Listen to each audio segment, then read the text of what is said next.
Hoy, dictadura expulsa en Nicaragua al sacerdote Ezequiel Buenfil, según medio de prensa. Desde México, obispo pide a candidatos presidenciales pactar compromisos concretos en educación, trabajo y migrantes. Desde Perú, católicos desagravian al Santísimo Sacramento, cuya profanación se alentó como rito de Año Nuevo. Mientras la guerra en Tierra Santa no cesa, otros conflictos en Ucrania, Myanmar y Sudán siguen azotando el mundo. Le contamos lo último. Desde Venezuela, millones acompañan a la Divina Pastora en procesión. Hola amigos, soy Edith, terminamos la semana informativa. Así es, Natalia, un gusto estar contigo y también con nuestros televidentes desde nuestros estudios en Lima, Perú. Bienvenidos a su noticiero con enfoque católico EWTN Noticias. Yo soy Natalie Paredes. Soy Eddie Rodríguez Morel, gracias por acompañarnos. Iniciamos las noticias desde Nicaragua contándoles lo último sobre el caso del sacerdote detenido hace unos días. Esta situación se dio en la misma semana en que la dictadura de Daniel Ortega canceló la personalidad jurídica a 16 organismos no gubernamentales u ONG por no respetar normas según el gobierno. 10 son católicos o evangélicos. Sus bienes serán transferidos al Estado de acuerdo a Ciprensa. Veamos qué está pasando con el desaparecido presbítero Ezequiel Buenfil, superior de un convento al oeste de Nicaragua. Me permiten darles un abrazo, no preciso ni decir. El Señor esté con ustedes. Según el medio nicaragüense Mesa Redonda, el sacerdote mexicano Ezequiel Buenfil fue golpeado y retenido por más de 8 horas por la dictadura nicaragüense antes de expulsarlo a su país. Consultada al respecto, la abogada nicaragüense Marta Patricia Molina dice que solo sabe que el padre Buenfil no está en el país. Hasta el cierre de esta nota, seguimos corroborando la información. Según lo publicado por Mesa Redonda, el padre Buenfil ya estaría en México. De acuerdo a un testigo anónimo citado, alrededor de las 5:30 de la madrugada, el sacerdote fue sacado de su residencia por la policía mientras lo golpeaban. Le gritaban narcotraficante. Otros miembros de su congregación que estaban con él también fueron golpeados. La nota de Mesa Redonda también dice que el sacerdote Buenfil fue llevado a Managua, donde lo interrogaron por cerca de 8 horas. Luego lo embarcaron en un avión hacia México. El padre Ezequiel era el exorcista de la diócesis de León que administra Monseñor René Sándigo, cercano al dictador Ortega. Según Así Prensa, el obispo Sándigo fue el único que votó en las últimas elecciones en Nicaragua, calificadas por importantes líderes mundiales como una farsa para que Daniel Ortega siga en el poder. No hay que dejar de rezar por la Iglesia en Nicaragua. Obras misionales pontificias y ayuda a la Iglesia necesitada invitan a unirse por el país a la novena a la Virgen Inmaculada. Escuchemos sobre esta intención a Inés San Martín, vicepresidenta de Comunicaciones de Obras Misionales Pontificias.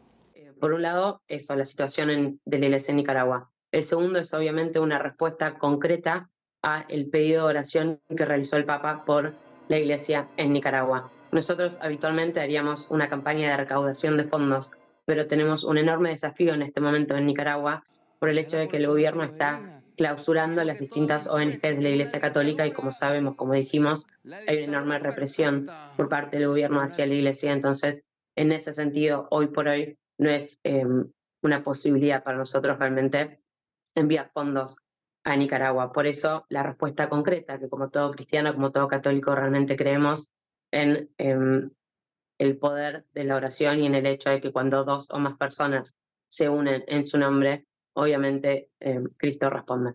Los católicos de todo el mundo se pueden sumar a esta novena que va a ser tanto en inglés como en español, inscribiéndose o suscribiéndose en www.onefamilyinmission.org o también en www.churchinneed.org. Esto sería obviamente las obras misionales pontificias o ayuda a la Iglesia necesitada. Me permiten darles un abrazo, no preciso ni decir. En México, la Iglesia está atenta al curso de la campaña presidencial. Exige compromisos auténticos, no promesas vacías. Sobre esto y más, informa nuestro corresponsal Diego López Colín.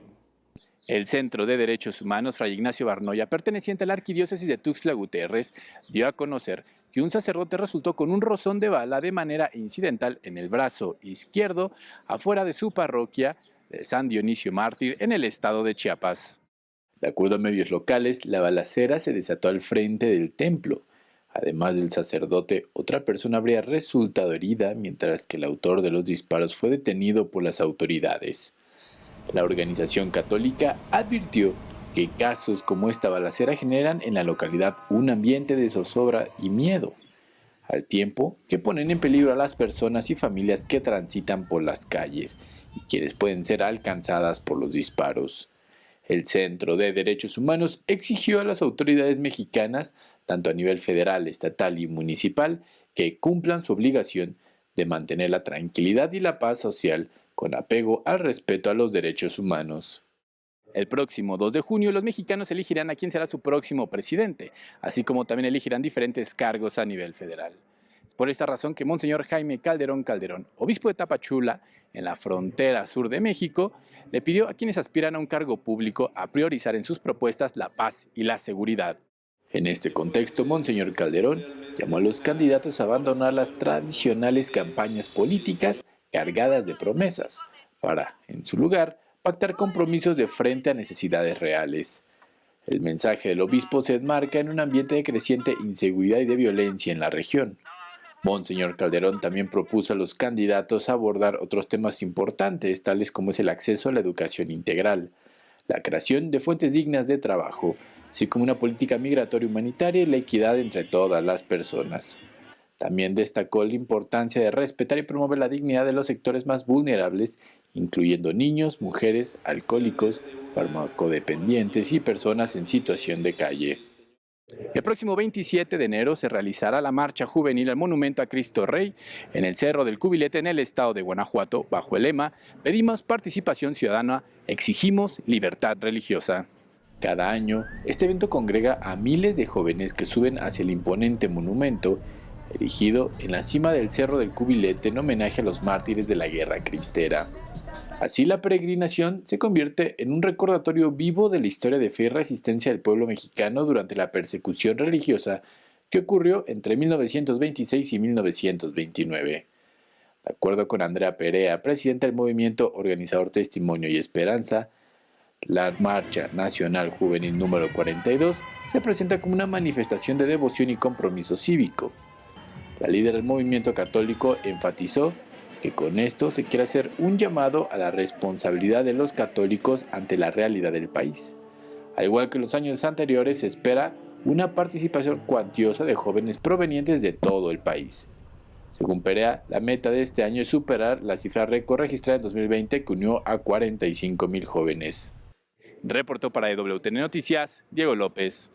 En Perú, el gobierno crea por decreto un oficial de la igualdad en la administración pública. ¿De qué se trata? Sobre esto y más informa nuestra corresponsal Bárbara Socorro.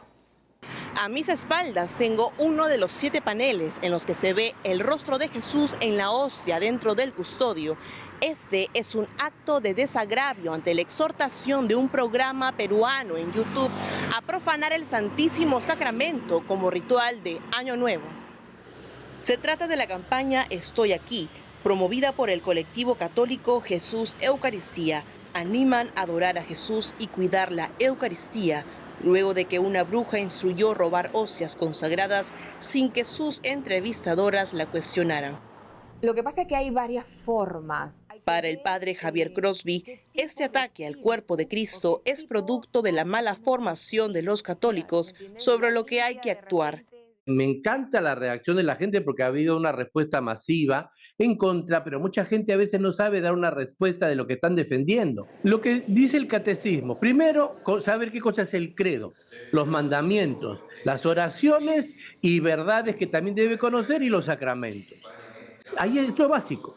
Esos son los rudimentos de la fe. Si no sabe eso del catecismo y solamente sabe cantar, mover el codito, bailar y nada más, no sabe nada. Por más que diga yo siento muy bonito, que diga lo que sea, no sabe. Necesitamos ser tratados, protegidos, formados. Entonces la tarea es formar. No abandonemos a los niños, por favor. Toda la iglesia, todos los bautizados, todos los que trabajan en los ministerios, no se dejen engañar. No se dejen estafar. Existen poderes ocultos y maléficos que quieren destruir por completo la verdadera forma. Y desde un segundo panel de la campaña Estoy Aquí, les cuento que los católicos de Chiclayo, ciudad eucarística al norte del Perú, se unen el próximo 23 de enero a los actos de desagravio a Jesús sacramentado. Los fieles saldrán en peregrinación para adorar la aparición del Divino Niño en una hostia consagrada hace 375 años. ¡Vive el Divino Niño del Milagro! Por otro lado, el gobierno de la presidenta Dina Boluarte dispuso por decreto la creación del oficial de la igualdad en las entidades públicas. La misión de esta nueva figura desde el 2024 será velar que hombres y mujeres tengan las mismas oportunidades. Para el congresista provida Alejandro Muñante, del partido de derecha Renovación Popular, la medida promueve la ideología de género, una corriente que niega la existencia del sexo biológico. Y resulta que en este decreto supremo se ha establecido un oficial de la igualdad, que no es otra cosa, a nuestro juicio, que un policía de pensamiento, ¿no? Una especie de Gestapo que va a operar en cada entidad del Estado, cuyos recursos, presupuesto, ¿no? Costos van a correr a cuenta de cada una de las entidades. En el Perú rige la libertad de pensamiento. Los oficiales de la igualdad suprimen este derecho según el legislador. Todo eso parte de la familia, que muchas veces están destruidas, y eso es lo que nosotros queremos cambiar. Queremos que en lugar del enfoque de género, sea el enfoque de familia la que determine las políticas públicas en nuestro país. Alejandro Muñante promueve la interpelación a la ministra de la Mujer, Nancy Tolentino, para que responda sobre el polémico decreto. También estamos preguntando acerca de este decreto o resolución que obliga a los funcionarios públicos a tomar cursos de género, etcétera, etcétera. En Lima, Bárbara Socorro, EWTN Noticias. Al cierre de este noticiero, los estadounidenses en Washington y California se preparan para la Gran Marcha por la Vida 2024 que se realiza hoy viernes. Desde Washington, Montserrat Alvarado, presidenta de WTN News, nos hace una antesala con más información del esperado gran evento. Veamos. Aquí estamos en Washington, D.C. Como ven detrás de mí, empiezan las preparaciones para la marcha número 51 Pro Vida de Washington. Desde 1973, los feligreses han venido a Washington para abogar por los derechos de los niños en los vientres y por el cuidado de todas las madres del mundo. Empezarán aquí mismo después de que todos los presentadores en este escenario den sus testimonios. Caminarán hacia la Corte Suprema, donde se dio hace 2 años el fallo pro vida más importante de la nación, Dobbs versus Jackson Women's Health Center, que regresó el poder de regulación del aborto a los estados. Entonces caminarán los feligreses hacia el Capitolio, donde abogarán por esos derechos pro vida tan importantes. Aquí les tendremos su reportaje el lunes. Montse Alvarado, EWTN Noticias. Hacemos una pausa y al volver, mientras la guerra en Tierra Santa no cesa, otros conflictos en Ucrania, Myanmar y Sudán siguen azotando el mundo. Le contamos lo último. Además, desde Venezuela, millones acompañan a la Divina Pastora en procesión. Regresamos con más noticias con Enfoque Católico.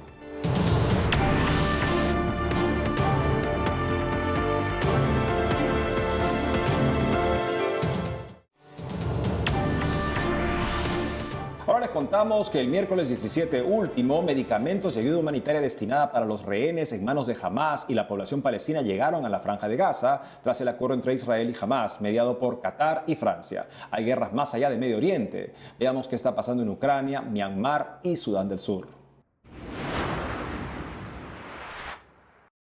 En escombros quedó Zaporizhia, al sur, luego de un bombardeo ruso el 10 de enero último. Según las Naciones Unidas, en diciembre las muertes de civiles aumentaron de nuevo en forma drástica. El ejército ucraniano pidió a los residentes evacuar la frontera norte con Rusia lo antes posible. En entrevista a la prensa italiana, Monseñor Sviatoslav Shevchuk informó que a pesar de los ataques, la comunidad católica celebró la Navidad y las actividades pastorales continúan. La población civil de nuestro país está constantemente bajo el fuego de misiles rusos y casi 2 años después de que comenzara la guerra, estamos experimentando la peor emergencia humanitaria en Europa desde la Segunda Guerra Mundial. No hay una sola familia en Ucrania que no haya experimentado una pérdida. Pagamos un precio muy alto por nuestra libertad. El 24 de febrero se cumplirán 2 años de la invasión rusa a Ucrania. Así quedó una aldea en Kanán, al norte de Myanmar, en el sudeste asiático, luego de un ataque aéreo de la junta militar que controla el país. El ataque dejó 17 muertos, entre ellos 9 niños. La junta militar está en guerra contra quienes representen una amenaza a la dictadura. Uno de sus objetivos son los católicos. Miles dejaron sus hogares. 700 fieles se refugian en la catedral de la ciudad de Lashio. Otros se albergan en parroquias y monasterios. A finales de año, la junta militar tomó la catedral de Cristo Rey en Loi Khao. El obispo también tuvo que abandonar su residencia. El último 12 de enero, la junta militar pactó un alto al fuego con las tropas rebeldes. Duró menos de una semana. Los ataques continúan. Los jóvenes de la diócesis de Rumbek, en Sudán del Sur, peregrinan y rezan por la paz en África. Sudán, su país vecino, vive una guerra civil que se intensificó el año pasado. El conflicto llegó al territorio de Sudán del Sur porque le tocó acoger más de 7 millones de desplazados. Es la crisis migratoria más grave dentro de África. El grupo de 96 jóvenes católicos de Rumbek recorrió 125 kilómetros en 3 días. Visitaron más de 17 parroquias para rezar por la paz junto a los fieles locales. Esta semana en América y África la furia de la naturaleza dejó víctimas mortales y a muchos sin hogar. En estos países la Iglesia Católica siempre está presente con su ayuda. Veamos.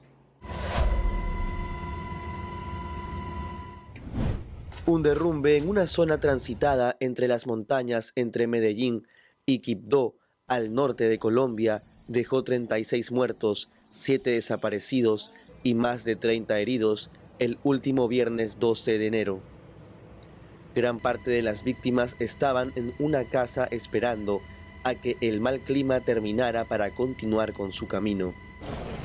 El presidente Gustavo Petro declaró desastre natural los derrumbes para agilizar la transferencia de recursos a la región. Hasta el momento. El Papa Francisco envió un telegrama con sus condolencias a las víctimas y su cercanía a Monseñor Jesús Álvarez Gómez, administrador apostólico de la diócesis de Quibdó. Al día siguiente, 13 de enero, Monseñor Álvarez llevó ayuda para los socorristas y pobladores. El 14 de enero último, el obispo de Quibdó celebró la Santa Misa en el lugar de los derrumbes por los fallecidos y damnificados. Estas son las calles inundadas de la provincia de Bengo, al norte de Angola. Desde la última quincena de diciembre, más de 300 casas quedaron inundadas debido al aumento de fuertes lluvias, según el medio Ver Angola.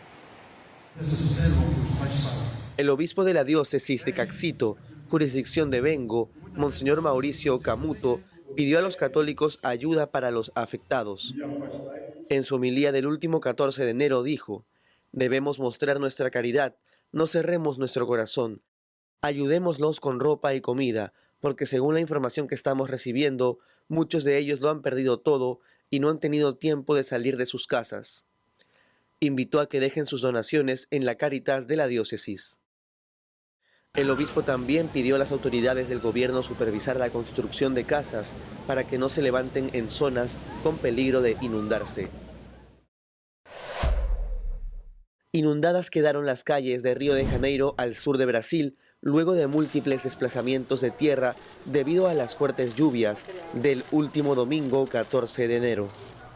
Hasta el cierre de esta nota, el fenómeno dejó 12 muertos, un desaparecido y más de 600 personas tuvieron que dejar sus hogares.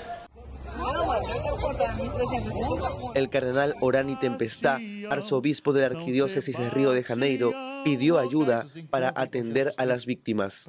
Cáritas recibe las donaciones en la Catedral de Río de Janeiro.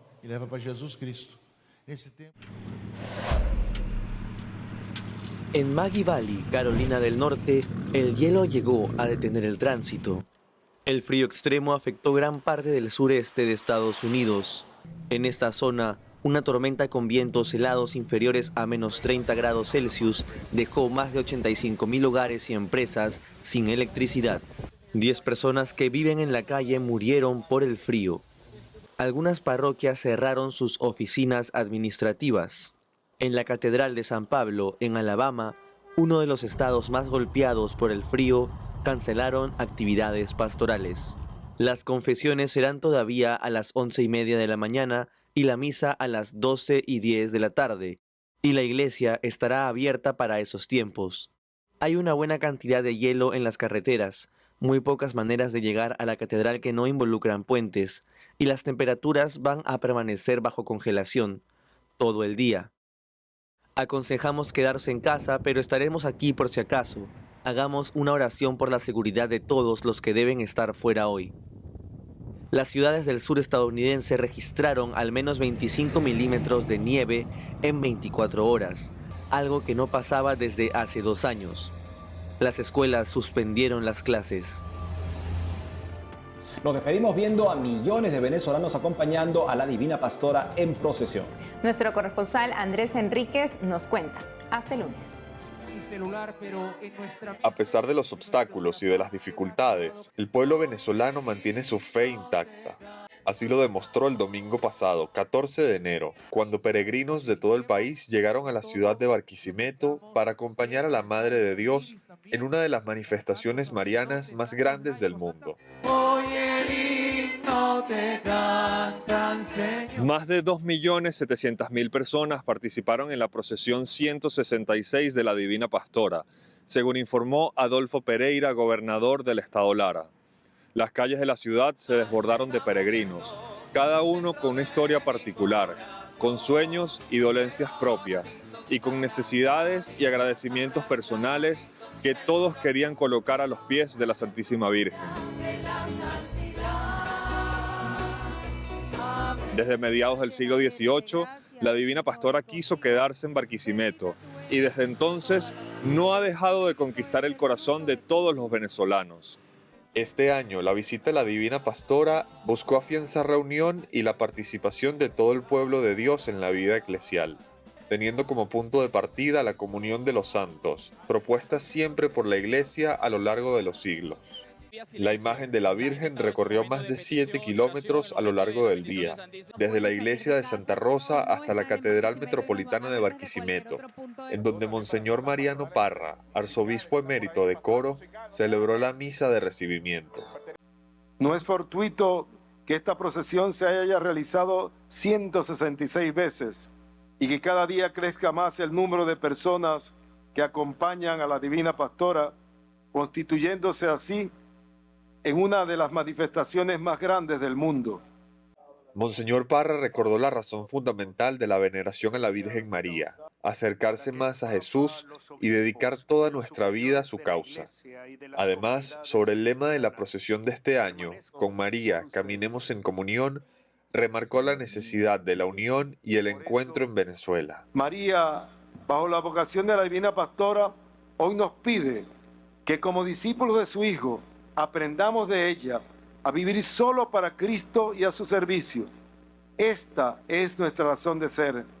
El arzobispo emérito concluyó pidiendo a la Divina Pastora que ayude a sus devotos a encontrarse con Cristo, para alcanzar una conversión verdadera, vivir una espiritualidad de comunión y abrazar la misión evangelizadora en todos los ámbitos de sus vidas. Millones de peregrinos acompañaron a la Divina Pastora sin importar la distancia, el clima o la precariedad.